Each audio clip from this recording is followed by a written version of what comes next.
dès demain, midi, et pour 15 jours au moins, nos déplacements seront très fortement réduits. Est-ce que le vaccin va vraiment changer quelque chose? We have identified a new variant of Je me demande coronavirus. quand je pourrais retrouver le plaisir de boire un verre en Ça terrasse. fait tellement longtemps que j'ai pas dansé et chanté avec mes amis ou des inconnus. Bonjour Elsa, Kendris et Amadou, comment ça va? Bonjour Zoé. Bonjour Zoé. Pas trop triste? Un peu ému du dernier épisode. Le temps est passé très très vite. 3 mois, ça passe vite.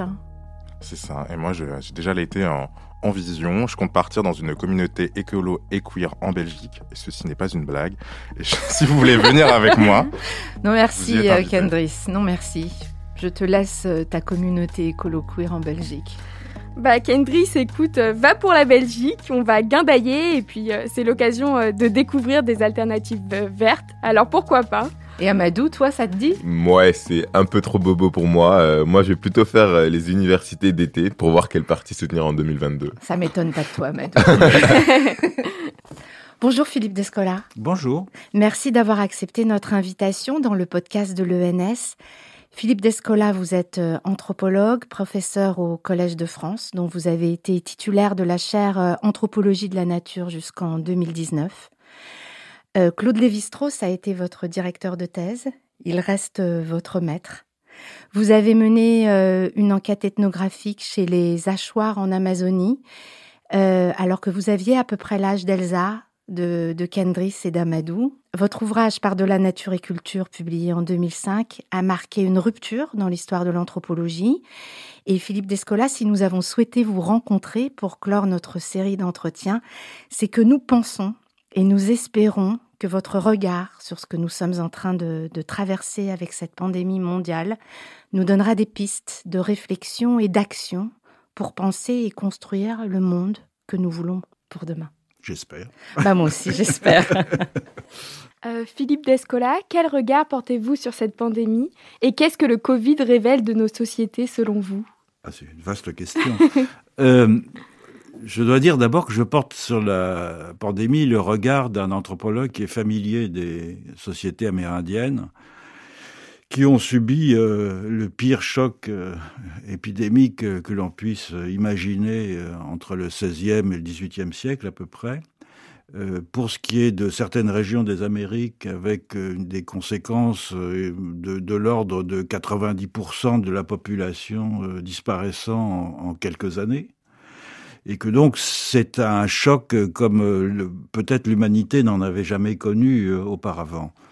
Les conséquences étaient dramatiques non seulement du fait des maladies infectieuses que les colonisateurs apportaient, mais aussi du fait du bouleversement apporté par la maladie. Donc on peut juger la situation actuelle par rapport à cet événement majeur qui a bouleversé des civilisations, qui a, en fait, ce que les anthropologues observent à présent, un peu partout dans les Amériques et notamment en Amazonie, ce sont des lambeaux de sociétés qui ont été durement frappés à la fois, bien sûr, par la colonisation, mais plus tardivement en Amazonie et évidemment par les maladies infectieuses. Et comparativement, effectivement, les conséquences sont bien moindres dans ce monde globalisé qui est le nôtre. Alors, le regard qu'on peut porter, c'est celui, au fond, des conséquences les plus directes que la pandémie impose. L'une de ces conséquences qui me frappe beaucoup, elle est, au fond, très minime, mais je pense qu'elle peut avoir des conséquences importantes, c'est le fait de plus voir le visage des gens. Ça m'a beaucoup frappé. J'ai passé cette pandémie en privilégié, je dois dire, en tout cas les derniers mois, enfin depuis le premier confinement, dans une maison de famille dans le sud-ouest de la France, où j'ai eu le plaisir de pouvoir voir les saisons se succéder les unes aux autres, de voir la nature. C'est un mot que j'emploie très parcimonieusement, mais là je pense que je peux l'utiliser. Vous êtes piégé. De voir en tout cas les plantes, les animaux, les oiseaux migrateurs venir, repartir, etc. C'est un plaisir constant. Et donc je suis arrivé à Paris il y a 2 jours, et je suis un peu troublé, effectivement, de voir ce monde de zombies. Voilà, donc ça, c'est une première conséquence phénoménale, si je puis dire, hein, qui est très bizarre. Mais la conséquence qui m'a le plus frappé, c'est à quel point la pandémie a rendu manifeste les inégalités.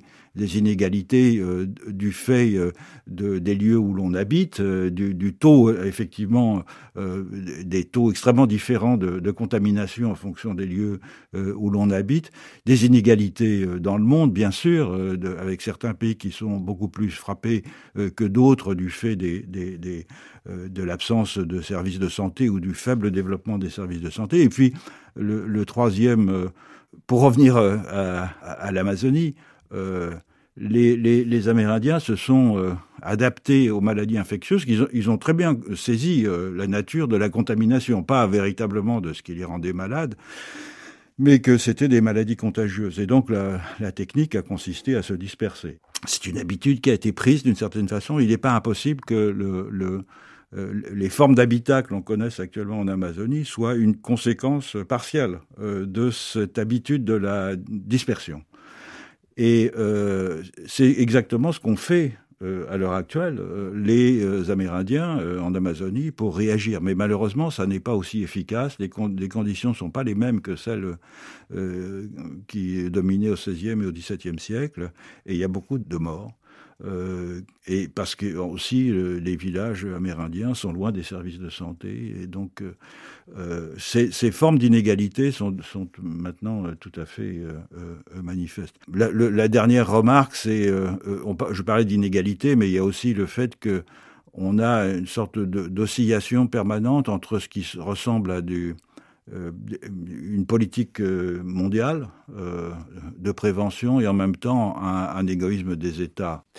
Philippe Descola, vous avez théorisé l'idée de nature en tant que construction culturelle, mouvante, donc sujette par exemple aux événements. Est-ce que vous percevez des changements dans le rapport que nous entretenons avec la nature ? Je vais utiliser ce mot avec parcimonie aussi, depuis le début de la pandémie. Je pense que j'étais pas dans une bonne situation pour observer ce genre de changement, mais d'après ce que je lis, je n'ai pas eu le sentiment qu'il y avait une grande transformation. Je pense que la grande transformation, elle est liée à la prise de conscience progressive des conséquences du réchauffement global, beaucoup plus que des conséquences de la pandémie. Je voudrais revenir sur l'idée vous avez présenté au fond la position que je défends comme étant au fond la nature d'une construction culturelle. Je pense que je vais aller un peu au-delà de cela en disant que une construction culturelle, ça suppose quoi ? Ça suppose qu'il y a une sorte d'universalité des formes de manifestation des êtres et des relations entre non-humains, donc des relations d'espèces biologiques, etc., vis-à-vis de laquelle chaque culture, chaque civilisation offrirait en somme une version particulière. Et puis il y aurait une version universellement vraie, qui serait la version scientifique. Et cette version universellement vraie, c'est les Européens qui l'auraient inventée autour du XVIIe siècle et qui l'auraient développée et puis propagée ensuite dans le reste du monde. Or, il me semble que c'est une façon un peu appauvrie et en tout cas très européenne de présenter les choses. Il ne s'agit pas de conception de nature, il s'agit de filtres que chacun d'entre nous utilise pour percevoir les êtres et les relations autour de nous, qui sont des filtres qui ont été acquis au cours de la socialisation et qui donc varient en fonction des milieux de socialisation, quelquefois à l'intérieur même de la société française, de la société britannique ou même à l'intérieur des populations amérindiennes dont j'ai partagé la vie. Et le résultat, c'est ça, c'est-à-dire ce sont des variations à l'intérieur de l'appréhension que l'on a de ce qui est pertinent ou pas, de ce qui est saillant ou pas dans notre environnement. Donc, parler de construction culturelle, en fait, appauvrit un peu la perspective que j'ai développée, parce qu'elle est fondée, c'est précisément, elle reconduit cette opposition entre une sorte de nature universelle dont, au fond, seuls les modernes auraient eu une claire appréhension à la fois philosophique et scientifique. Et les autres n'en auraient que des versions appauvries, simplifiées, dont ça serait le rôle de l'anthropologie de les décrire et de les comprendre. Est-ce qu'on peut dire, Philippe Descola, que vous avez créé donc une typologie de la façon dont les humains se représentent le monde? Un monde, c'est de l'humain et du non-humain. Et quelle est celle qui prévaut dans nos sociétés occidentales? Comment on vit, nous? Comment on pense? Quelle relation on a établie avec les non-humains? Alors, plutôt que de typologie, je préfère parler de modèles, de continuité, de discontinuité entre humains et non-humains. C'est-à-dire qu'en fond, nous faisons passer, c'est-à-dire, disons, euro-américains, européens, puisque c'est là que c'est né, nous faisons passer la discontinuité entre humains et non-humains sur le fait que les non-humains n'ont pas de subjectivité, de réflexivité. Bon, ça vient de Descartes, sans jeter la pierre à Descartes, qui a parfaitement synthétisé, au fond, une façon de filtrer le monde, précisément, qui était en train de se constituer au XVIIe siècle. Nous faisons passer donc cette discontinuité par les dispositions morales, si l'on peut dire, tandis que, et c'est chez Descartes aussi, dans la théorie des animaux-machines, les dimensions physiques, au fond, de tous des humains et des non-humains sont fondées sur des principes identiques. Si j'ai développé ce programme de recherche, c'est à la suite de l'ébranlement rencontré dans mon terrain, tout jeune comme en Amazonie, lorsque je me suis aperçu, en effet, j'étais parti étudier. Je présentais ça comme les formes de socialisation de la nature. Voilà. Donc, j'avais une vision encore très durkheimienne, c'est-à-dire, au fond, il y a une nature et puis il y a des sociétés qui vont projeter sur cette nature des conceptions et la socialiser ainsi. Et puis, je me suis aperçu que c'était une conception qui ne tenait pas, parce qu'il n'y avait pas de nature extérieure, et que les Achuars entretenaient avec les plantes, les animaux, les esprits en général, les non-humains, des rapports intimes d'interlocution, de compétition, de séduction, etc. Et que donc on ne pouvait pas opérer cette séparation. Monsieur Descola, je vous propose d'écouter un extrait du film La Belle Verte de Colin Serrault. Après l'ère industrielle, chez nous, il y a eu les grands procès et les boycotts. Les procès ? Tous les gens qui fabriquaient des produits nocifs contre la santé des humains, des animaux et des plantes ont été jugés coupables de génocide et de crimes contre la planète. Ah oui ? Qui ? L'industrie agroalimentaire et chimique, les fabricants d'armes de tabac et d'alcool, les industries pharmaceutiques et nucléaires, les constructeurs d'automobiles, les architectes, beaucoup de médecins et les politiciens qui s'étaient enrichis en laissant faire. Ça fait du monde, hein ? Ah, c'était la guerre civile. Après, il y a eu le boycott. Le boycott ? Tout ce qui était mauvais pour la vie, on l'achetait plus ou on jetait.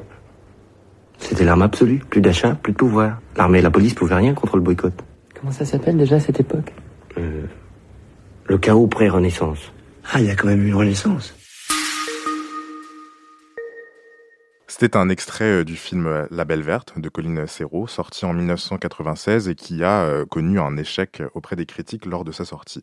20 ans plus tard, notre génération l'érige en fable prophétique sur Internet, mettant en avant une crise écologique causée par nos sociétés trop individualistes et ethnocentrées et aussi capitalistes. Philippe Descola, que pensez-vous de cet engouement générationnel pour ce film ? Alors d'abord, je l'ignorais. C'est vrai. C'est un vrai succès. Je suis content de l'apprendre. Vous l'avez vu ? Non, je l'ai pas vu. Okay. Ce qui me frappe, c'est l'arme qui est employée contre l'état de fait, en fait, que le film dénonce, qui est à savoir le boycott. Je pense que le boycott, c'est quelque chose de très efficace. Et c'est d'ailleurs pas un hasard si la plupart des grandes entreprises et en général le système juridique international a développé beaucoup d'instruments pour empêcher le boycott précisément. Car je pense que les grandes entreprises mesurent assez bien à quel point le boycott peut être dévastateur.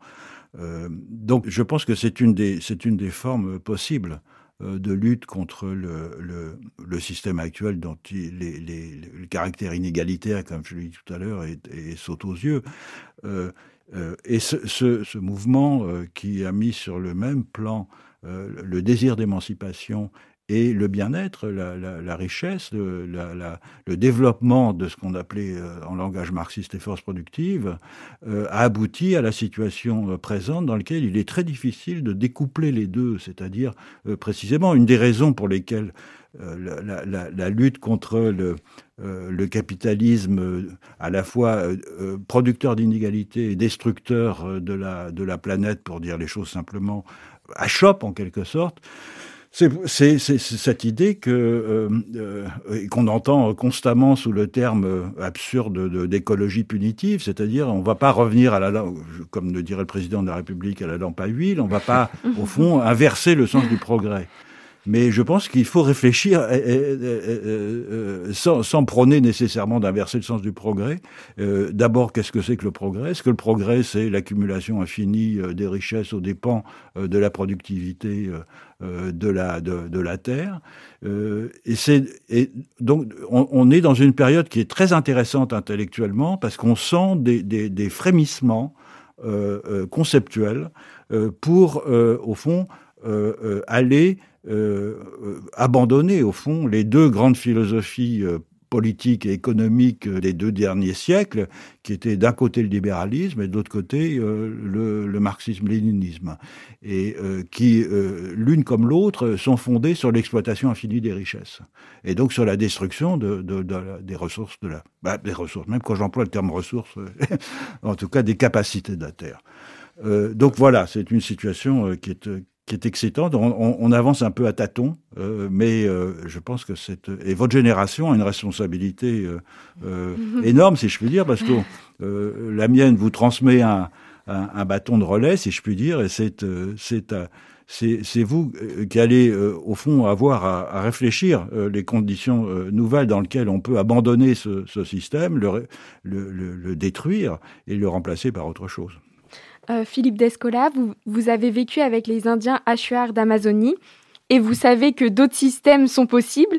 Est-ce que cela pourrait être une source d'inspiration en Occident, par exemple ? Alors c'est une question compliquée parce qu'aucune expérience historique n'est transposable, bien sûr. Et donc les Achuar ou les Amérindiens d'Amazonie ont développé des systèmes de collectifs, des conceptions du vivre ensemble, du rapport à la terre et aux animaux et aux plantes, qui étaient adaptés, en somme, à des circonstances singulières, et notamment à cette circonstance que j'évoquais tout à l'heure, de la disparition d'une grande partie de la population, et ça n'est pas immédiatement transposable. En revanche, en général, ce que j'appellerais les noms modernes, et pas dans un sens négatif, mais dans un sens plutôt positif, ou les extra-modernes, ou les paramodernes, enfin peu importe le terme si vous voulez, ce sont des gens qui se sont, jusqu'à présent, encore maintenant, dispensés de la révolution moderne, ce qu'ils peuvent nous apprendre, c'est à dépasser nos préjugés. Ce sont des tremplins conceptuels, d'une certaine façon. C'est un côté un peu utilitaire de dire ça, bien sûr, mais et au fond, c'est une idée très ancienne.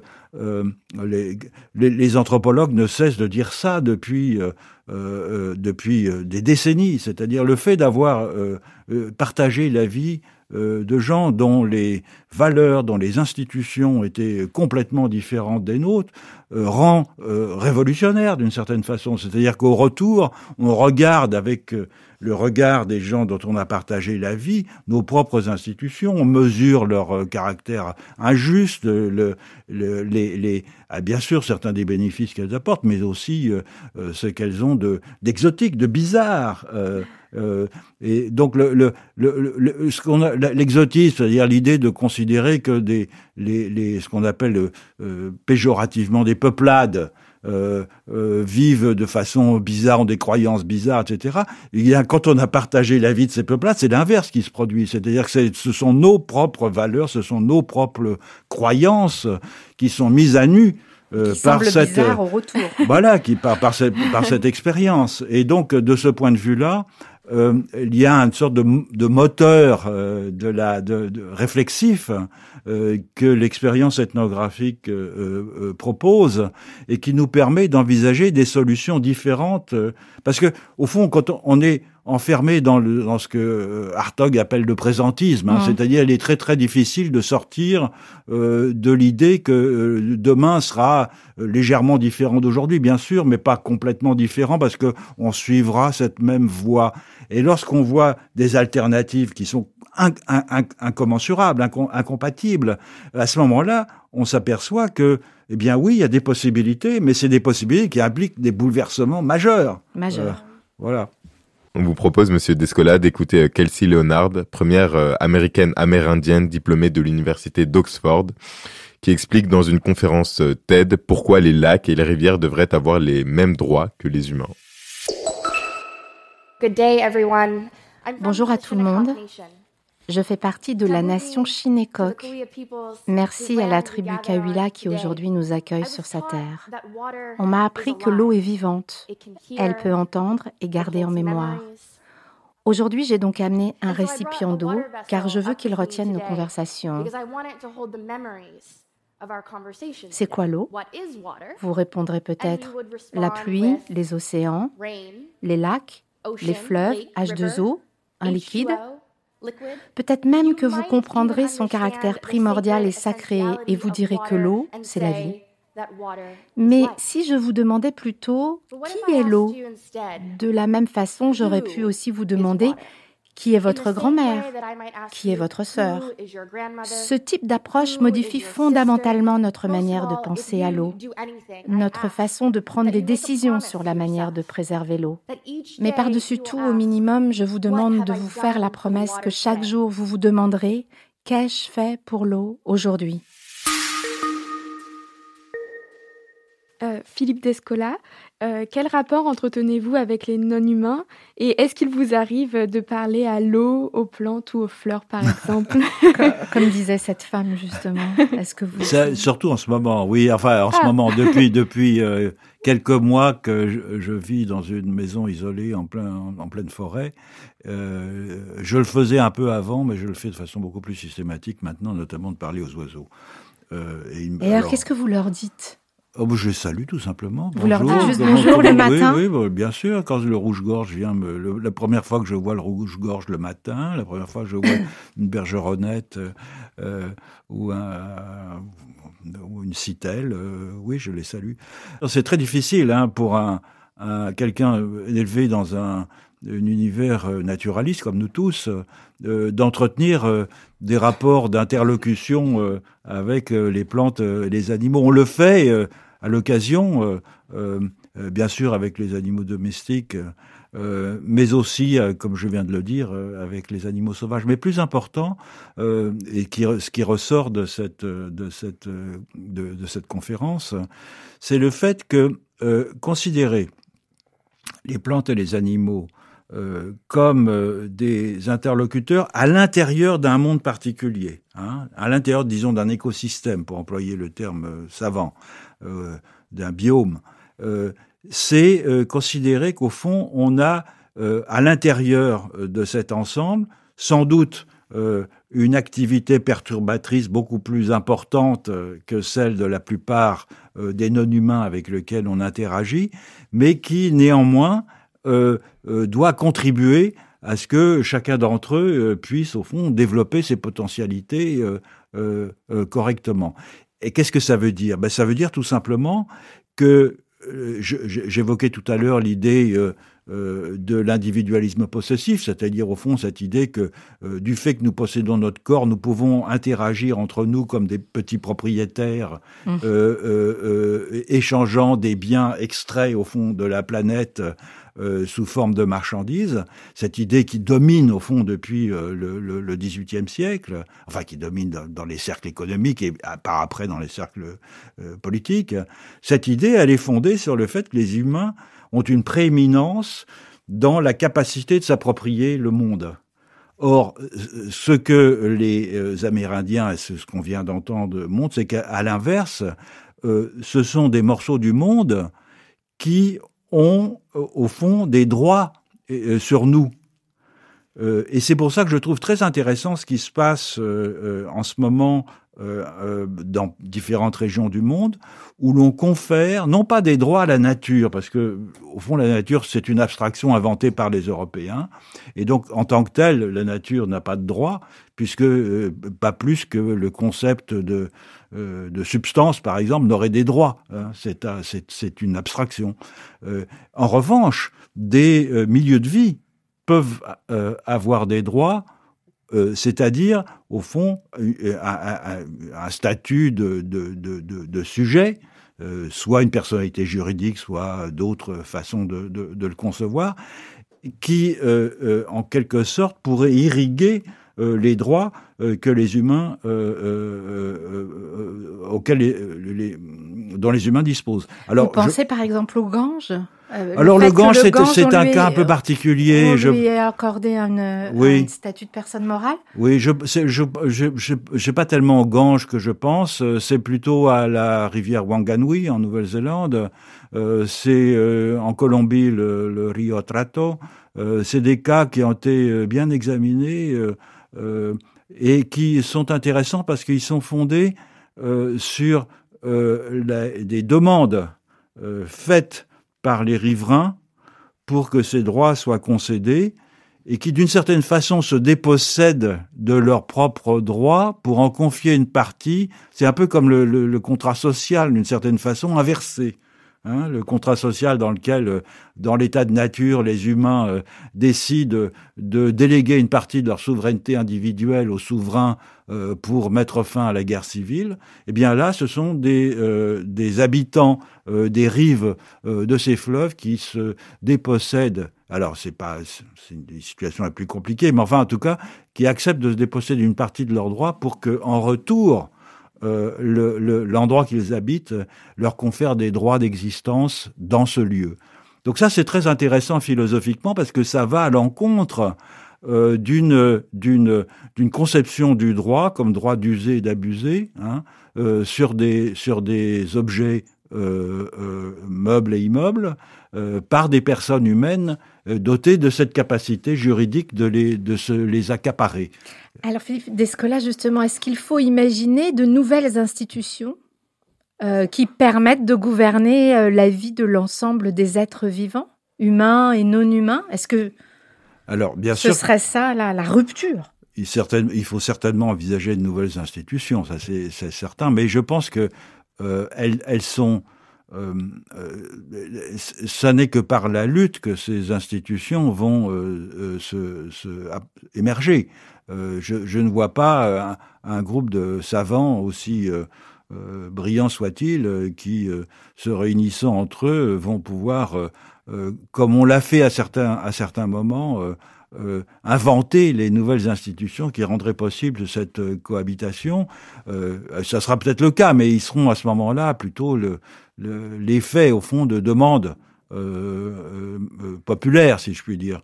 Or, il y a des expériences politiques qui sont, à mon sens, très indicatives de façon... Alors, ce sont des poches, hein, ce sont des isolats. Je pense aux ZAD en France en particulier et dans d'autres parties d'Europe. J'ai beaucoup d'admiration pour ce qui se fait, en particulier à la ZAD de Notre-Dame-des-Landes. Alors justement, on voulait vous faire écouter un son à propos de la ZAD de Notre-Dame-des-Landes et d'en parler après, sur cette autre façon d'habiter le monde. Là, on est au Sans Nom, on est donc dans un lieu collectif qui existe depuis 2013. On produit notre propre électricité avec les panneaux solaires et l'éolienne. Derrière moi, il y a une cabane collective. Donc c'est un espace où on a la cuisine, le salon, un dortoir pour accueillir la famille et les amis. On a chacun des espaces individuels avec des cabanes, des caravanes, des yourtes tout autour du champ. C'est plutôt agréable comme endroit. On a peu d'argent, mais beaucoup plus de confort que plein de gens qui en fait passent leur temps à rembourser leur crédit. Philippe Descola, c'était un extrait d'un reportage de Combini, donc sur le projet agricole intitulé « Les 100 noms de la ZAD de Notre-Dame-des-Landes ». Est-ce que Amadou a une question à vous poser justement à propos des ZAD ? Oui, du coup, c'est des modèles qui permettent d'habiter le monde autrement, en tenant compte de la diversité des manières de l'habiter. Est-ce que les zones à défendre ne sont pas des lieux d'expérimentation finalement mais surtout, comment est-ce qu'on peut exporter, par exemple, le modèle de Notre-Dame-des-Landes à une échelle qui soit un peu plus grande ? Ce sont bien sûr des zones d'expérimentation, et en ce sens, il me semble que la brutalité avec laquelle la ZAD de Notre-Dame-des-Landes et d'autres d'ailleurs ont été attaqués par l'État depuis quelques années, et peut-être l'effet d'une prescience de ce qu'il y a là un danger, justement, dans ce genre d'expérimentation, de mettre à bas, au fond, tout un système institutionnel qui s'est... dont ces expérimentations constituent l'envers. Et donc, ces expérimentations, elles peuvent, d'abord par le soutien qu'elles reçoivent. Notre-Dame-des-Landes, c'est, 200, 250 personnes, c'est-à-dire c'est pas grand monde, mais en revanche, chaque fois qu'il y a des menaces sur soit Notre-Dame-des-Landes, soit d'autres ZAD en France ou en Europe, il y a une très vaste mobilisation parce que les gens ont conscience, au fond, qu'à travers ces expériences, c'est un monde nouveau qui est en train de surgir.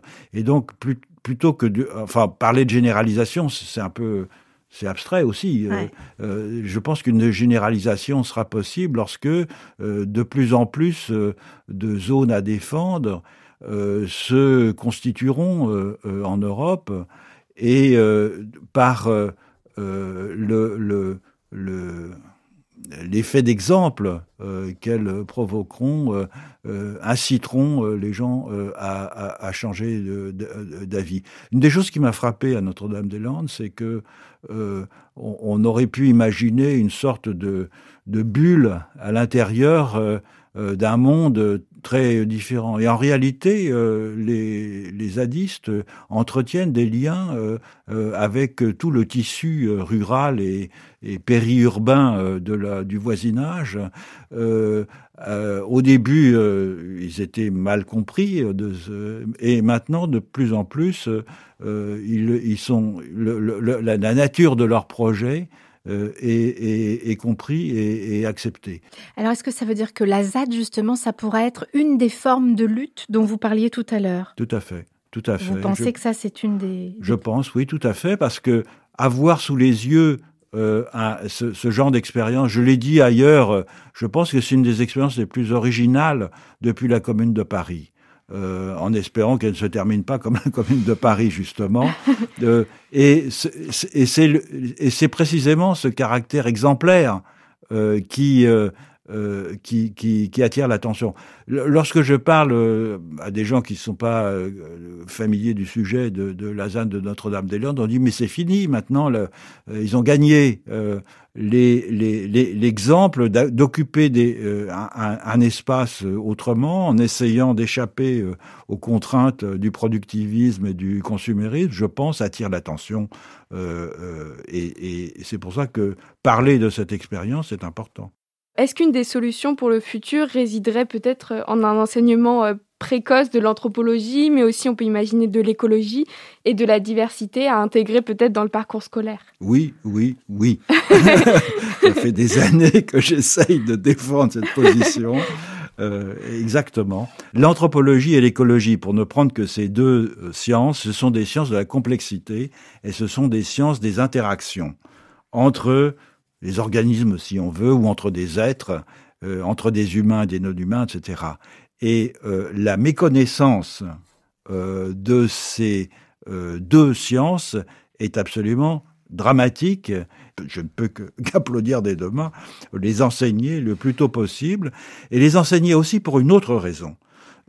C'est qu'elles font apparaître de façon très nette le caractère fondamental de la diversité. Et de la diversité, pas simplement, bien sûr, biologique, mais aussi culturelle, pour reprendre des termes convenus, disons, et qu'elles mettent au fond en évidence le fait que la diversité pourrait devenir, et c'est en tout cas ce à quoi j'aspire, la valeur fondamentale, c'est-à-dire une valeur normative. Il vaut mieux de la diversité que de la monotonie, tout simplement. Parce que la diversité, c'est ce qui fait, c'est la vie. C'est la vie, c'est ce qui permet de propager la vie, mais c'est aussi ce qui permet de jouir de la vie, c'est-à-dire de jouir de la diversité des langues, des façons de faire, des choses comme ça. Voilà. Donc ces deux sciences de la diversité devraient être enseignées le plus tôt possible. Oui. Philippe Descola, Elsa, Amadou et Kandri sont une vingtaine d'années, à peu près l'âge que vous aviez quand vous êtes partis en Amazonie. Quelles pistes vous pourriez leur donner pour changer le monde, enfin pour participer à ce monde nouveau dans lequel nous avavons envie de vivre Je suis sûr qu'ils ont déjà des pistes. Ah, vous avez des pistes Est-ce que vous avez des pistes Je suis tout à fait conscient qu'il peut être utile de transmettre des conseils intergénérationnels, mais en même temps, les questions que vous m'avez posées au fil de cette conversation montrent assez que vous êtes conscient des problèmes. Et donc, c'est la première chose, c'est la conscience de ce qui doit être réformé, transformé, qui est le meilleur moteur pour des pistes. Au fond, la seule piste, c'est ne jamais rien tenir pour acquis. Mais je pense que si vous, étant donné le genre d'études que vous faites, c'est probablement déjà un point de départ pour vous. Entre la médecine et les humanités c'est ne rien tenir pour acquis, toujours douter, essayer, au fond, échapper aux dogmes et aux idées reçues. Et c'est un travail constant que l'on fait sur soi-même. On vit dans une démocratie plus ou moins apaisée, si je puis dire, et donc où la désobéissance civile est possible. Dans d'autres régions du monde, elle ne l'est pas. Dans d'autres régions du monde, l'actualité nous le montre tous les jours. On peut mourir pour la désobéissance civile. Apprendre à ne faire droit qu'aux choses qui vous paraissent justes. Et à parler aux fleurs. Et à parler aux fleurs aussi, oui. Pour conclure, du coup, ce très riche entretien, est-ce que vous pourriez nous dire 2020, en un mot, pour vous, c'était quoi ? Je dirais, comme beaucoup de gens, à la fois pour moi, mais pour aussi une partie du monde, c'était une parenthèse. Est-ce que cette parenthèse a été suffisante pour, comme c'est parfois le cas, pour les humains, c'est-à-dire, par exemple, suite à un deuil, à une maladie ou à un grand amour ou quelque chose comme ça, tout d'un coup, on se pose des questions sur ce qu'il en est. Il est trop tôt pour le dire.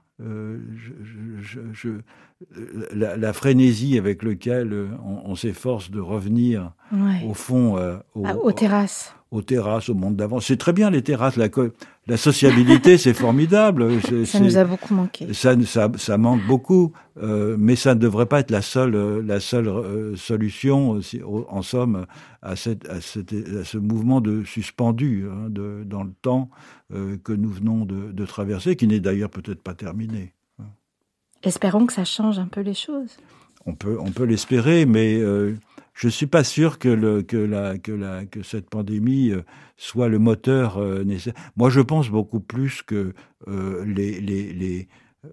prise de conscience des conséquences terribles du réchauffement global jouera peut-être un rôle plus important que la pandémie. Si on imagine qu'à la fin du siècle, comme de plus en plus de projections des climatologues le laissent entrevoir, on aura une augmentation de la température de 4 degrés, ça veut dire que les conditions de vie sur la planète vont durablement changer, que certaines régions deviendront inhabitables. Est-ce que vous pensez que le vote à l'Assemblée nationale en avril dernier du crime d'écocide participe peut-être de cette prise de conscience? Alors moi j'ai signé une tribune il y a quelques mois sur le crime d'écocide précisément, mais on est très en retrait de la définition du crime tel qu'on l'avait envisagé à l'époque. Cela dit, il faut constamment se battre pour pousser au fond les politiques à aller plus loin que dans les disons les réformettes qu'ils envisagent. Et ça sera à vous de le faire, Elsa Kendriss et Amadou. Ça sera à vous de pousser. Volontiers. Merci Philippe Descola. On va accueillir maintenant Frédéric Worms donc pour clore cette première saison de podcast. Frédéric Worms, c'est donc la fin. C'est la clôture de la première saison du podcast Dès demain, consacré donc au sujet pandémie, faits et politique. Frédéric Worms, vous êtes philosophe et directeur adjoint de l'École normale supérieure, promoteur du programme Médecine-Humanité auquel participent Elsa Kendriss et Amadou. Et c'est grâce à vous que cette série de podcasts a pu voir le jour. Est-ce que vous avez une question que vous aimeriez poser à Elsa Kendriss et Amadou? D'abord, vous remercier, et puis vous, Zoé, aussi, et tous les invités. C'est vrai que c'est comme, je dirais pas un point d'orgue, mais un élément d'un concert, et c'est un élément très important qui va résonner longtemps, j'espère, et pour votre génération. Ma question, moi, ce serait qu'est-ce qui vous a surpris ? Qu'est-ce que c'est qu'une génération ? Qu'est-ce que c'est que la vôtre ? J'ai beaucoup aimé ce que vous venez de discuter avec Philippe Descola et puis avec les autres intervenants. Mais moi, ma question, ce serait ça. Est-ce que quelque chose vous a surpris, à quoi vous ne vous attendiez pas pour demain, dès maintenant, ou pour dès demain, après ? Elsa, tu veux commencer ? Oula, à chaud. Je ne sais pas si le mot surprise, c'est peut-être le plus adapté, mais en tout cas, c'est quelque chose dont je n'imaginais pas l'ampleur. C'est le puzzle, en fait, qu'a constitué ce podcast, puisque j'imaginais pas que toutes ces interventions pouvaient aussi bien s'imbriquer les unes que les autres, et les liens qu'on pouvait faire entre eux, ils étaient pour moi pas aussi clairs au début du podcast qu'ils le sont. Dans le tapis. J'ai l'impression qu'on a vraiment cheminé à travers plusieurs pensées et que ça a créé un ensemble. Voilà. Kendriss ? Moi, je parlerai pas non plus de surprise. Disons qu'il y a un peu le sentiment d'être un peu écrasé par les différentes perspectives en fait qui peuvent venir à nous, et comment justement pouvoir changer un peu changer le monde, j'ai envie de dire. Et du coup, j'avais préparé un petit texte. Je sais pas si j'ai le droit. T'as le droit. On n'est jamais surpris quand on a préparé cette affaire. J'ai été démasqué. Non, mais parce que pour moi, la poésie a un peu aussi une forme d'affronter. Alors, il y a de la surprise. D'affronter un peu les choses et le monde. Si je savais comment sauver le monde de la machine humaine, ne pas trop consommer, ne plus manger de viande, moissonner dans les villes, penser animale, penser végétale, éteindre les moteurs, lire, s'informer, tout le temps, partout, fuir l'ignorance, chercher les solutions, partager les hypothèses, agir, combattre, être un contre-mouvement contre le temps présent, vivre la jeunesse, se réinventer, s'engager. Où ? Public, privé, ONG, désobéissance culturelle. Je déambule dans la crainte d'un avenir déjà mort. Je déambule dans l'espoir d'un futur qui décroît. Dès demain se fait aujourd'hui. Ça va être difficile de passer après cette intervention. Moi, j'aime bien la position un peu inconfortable dans laquelle on est, donc cette nécessité un peu, du coup, de penser ce qu'on va faire, mais cette nécessité aussi d'agir, ce que vous évoquiez par exemple avec le réchauffement climatique. Mais je pense aussi que, du coup, derrière cette notion d'action, il y a la notion de compromission. C'est très difficile d'avoir de belles idées. Enfin, la réalisation politique de belles idées est toujours moins belle, du coup, que les idées. Et c'est un peu triste, mais je pense que c'est comme ça qu'on avance. Est-ce que vous êtes satisfait de ces réponses, Frédéric Worms ? Oui, je les entends, elles résonnent.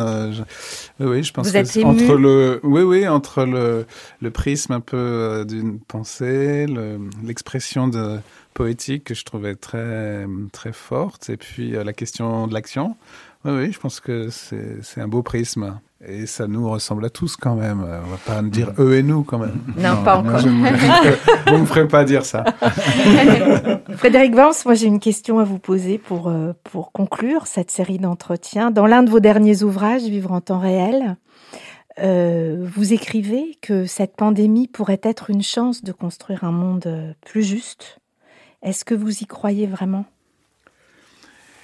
C'est une grande question et je vais pas parler longtemps, hein, mais je pense que c'est une épreuve du négatif, y compris dans l'expérience du temps. C'est un peu la thèse que je défends, le fait que quand l'expérience du temps devient consciente, elle est une souffrance, et en particulier quand il y a une urgence, et puis aussi un horizon négatif, justement. Là, on voit bien, quand vous dites écraser, moi c'est le mot qui m'a le plus frappé en fait. C'est peut-être le mot de Kendriss, écraser, avant de dire le poème, qui est une forme de résistance à cet étouffement aussi, hein. We can breathe, mais quand même. Donc cette expérience du négatif, moi, elle me paraît en effet vitale pour reprendre conscience des enjeux, comme disait Philippe Descola. C'est aussi par le négatif, hein, par le changement climatique, mais la pandémie, pour moi, je le dis parfois, est un vaccin aussi contre ces grands risques. Et peut-être, il y en a un, moi, que j'ajouterais. Et c'est une question peut-être aussi, mais on n'aura pas le temps pour prolonger la discussion que vous venez d'avoir avec Philippe Descola. C'est, au fond, il y a le risque pandémique, et puis dedans, il y a des risques politiques, et il y a des conflits assez graves, et je pense que cette prise de conscience globale, pas seulement d'un risque technico-naturel ou anthropologique, mais d'un risque vraiment politique, est là. Et moi, une des choses qui me sidère, c'est l'aggravation des conflits aussi. Voilà, c'est la question du négatif. Les grands conflits humains qui, d'une certaine façon, sont aussi à prendre en compte pour penser les transformations de l'humain. Et alors, Philippe Descola disait, il n'y a pas eu de grande révolution au XXe siècle. Il y en a eu une, c'est l'expérience du négatif, en fait. Et donc, il y a les deux grandes espérances, peut-être liées à la modernité occidentale, un peu inconsciente de son envers, quoi, pas seulement des autres, mais de son envers destructeur, hein. Et là, quand même, il y a une prise de conscience. Et de ce point de vue-là, le XXe siècle est plus qu'un vaccin. Je pense qu'il a été profondément, peut-être même d'une certaine manière traumatique. Et donc, je ne veux pas non plus m'enfermer dans le traumatisme du tout. Et donc, je pense qu'il faut ouvrir vers d'autres possibles, ouvrir vers des résistances et des créations, mais quand même, n'oublions pas le négatif, notamment interhumain. Et notamment, voilà, et c'est pour ça qu'on a besoin de politique et de justice. C'est parce qu'il y a de l'injustice. La première saison de Dès demain s'achève. Merci d'avoir suivi Amadou, Elsa et Kendriss dans leur rencontre. Merci à nos invités, Frédéric Keck, Elisabeth Lebovici, Marie Gaille, François Hartog, Florence Duzot et vous, Philippe Descola. Merci Frédéric Worms de votre soutien. Merci à Emmanuel Didier, à qui nous devons le formidable séminaire scientifique Pandémie, faits et politique qui a guidé nos rencontres. Merci à Olen. Merci à tous ceux qui ont permis la mise en son, la diffusion et la distribution de ce podcast, Charlotte, Stéphanie et Arnaud. Merci à Bababam, à l'arrière-boutique studio. Et à très bientôt pour la prochaine saison de Dès demain, le podcast qui met la recherche scientifique au service de la compréhension du monde de demain. Dès demain est un podcast proposé par l'École normale supérieure et produit par Bababam. Il est écrit et présenté par Zoé Varier, accompagné d'Amadou Mbaye, Elsa Touretz et Kendriss Legentil. Dès demain est une initiative soutenue par la Fondation Bettencourt Schuller et par la MGEN.